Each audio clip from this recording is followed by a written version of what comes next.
ዛሬ አንድ ነገር ላሳያችሁ ነው። ሙዳይ በጎ አድራጎት ይባላል። ብዙዎቻችሁ ታውቁታላችሁ። በዛ መጠለያ የሚገኙ እናቶች፣ ህፃናቶች ይገኙበታል። ለነዚህ ህፃናትና ሴቶች ደግሞ የተለያየ የአፍ ውስጥ ንጽህና አጠባበቅ እናስተምራቸዋለን። ጥርሳቸውን እንዴት እንደሚፍቁ፣ የአፍ ውስጥ ንጽህናን እንዴት እንደሚጠብቁ ከሙያዬ አንፃር ለነሱ ሼር እናደርጋቸዋለን።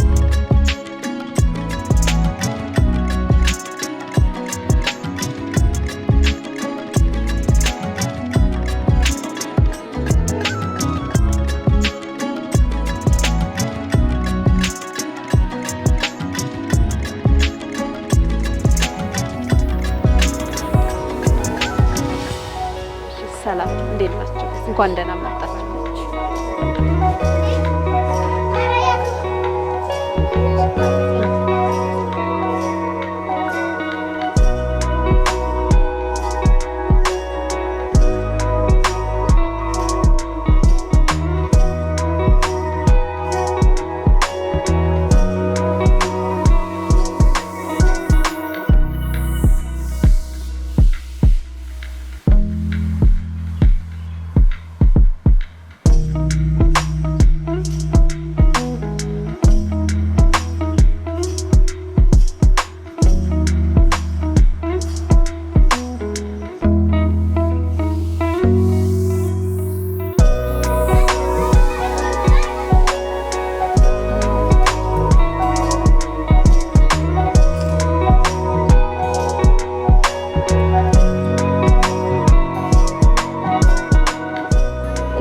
ናችሁ? እሺ በጣም ነው የምወዳችሁ። በጣም ደስ ብሎኛል እዚህ ስለመጣው እናንተን ስላየዋችሁ። ደህና ናችሁ አይደል? እሺ ይሄ ምንድነው? ኦኬ አሁን ዛሬ እኔ እዚህ እናንተ ጋር የተገኘሁት ልጆች ጥርሳችሁን እንዴት እንደምትፍቁ። እሺ ጥርስ ምን መደረግ አለበት? መስተካከል። እሺ ጥርስ ይቦረሻል። እሺ በደንብ በብሩሽ በጥርስ ሳሙና በኮልጌት ተደርጎ በደንብ ጥርስ ይፋቃል አይደለም? ጥርስ በቀን ስንት ይፋቃል? ጎበዞች፣ እናንተ በጣም ጎበዞች ናችሁ። ሁሉም ሰው ጥርሱን መፋቅ ያለበት፣ አዋቂዎችም ልጆችም ሁላችንም ጥርሳችንን በቀን 2 ጊዜ በደንብ መፋቅ አለብን። መቼ መቼ? ጠዋትና ማታ። በጣም ጎበዝ ልጆች፣ ጠዋትና ማታ ጥርሳችን ይፋቃል። እሺ ማታ ማታ እራት ከበላን በኋላ ከመተኛታችን በፊት እንቦርሻለን። ጥርሳችን ንጹህ እንዲሆን እንዲያምርበት፣ እንዳይበላሽ፣ እንዳያመን። አሁን ጥርሳችሁን እንዴት እንደምትፍቁ ያፋፋቁን ዘዴ ደግሞ እኔ ያሳያችኋለሁ። አሁን ይሄ ጥርስ ነው ብለናል አይደለ?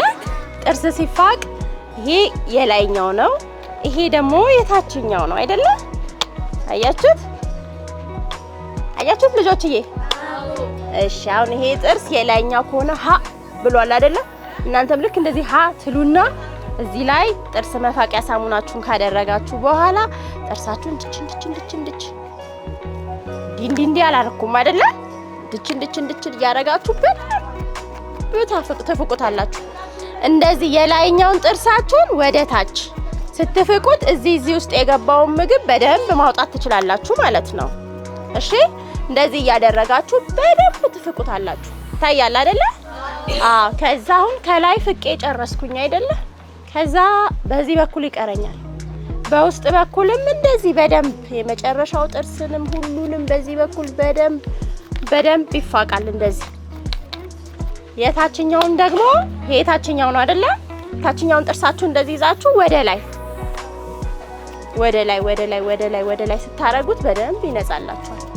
የውስጠኛውንም ደግሞ እንደዚህ በውስጥ በኩል በደንብ እያረጋችሁ ጥርሳችሁን በማጽዳት ታያል አይደል? ልክ እንደዚህ ያለ መልኩ ትፍቁትና ትግሞጠሞጡታላችሁ ማለት ነው። እሺ ስለዚህ አሁን ጥያቄ ልጠይቃችሁ ነው።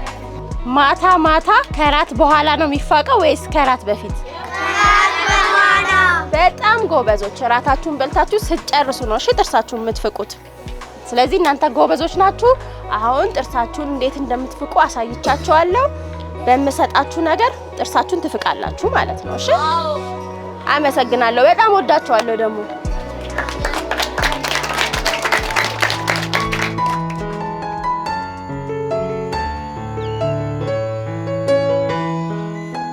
ወደ ላይ ኮንፊደንስ አለች። ሮጣ የመጣችው ብሌን ስለሆነች ሌንሻ በዚህ ጥርስሽ የሚያምር ጥርስ ነው። በደንብ ቦርሽ። የኔ ቆንጆ ጎበዝ።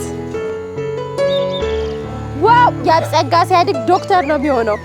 የኔ ቆንጆ ጥርስሽን በቀን 2 አቅፍ። እሺ ጎበዝ። ይኸው የኔ ቆንጆ ወስዶ አለመፋቅ አይቻልም። እሺ ቤቢዬ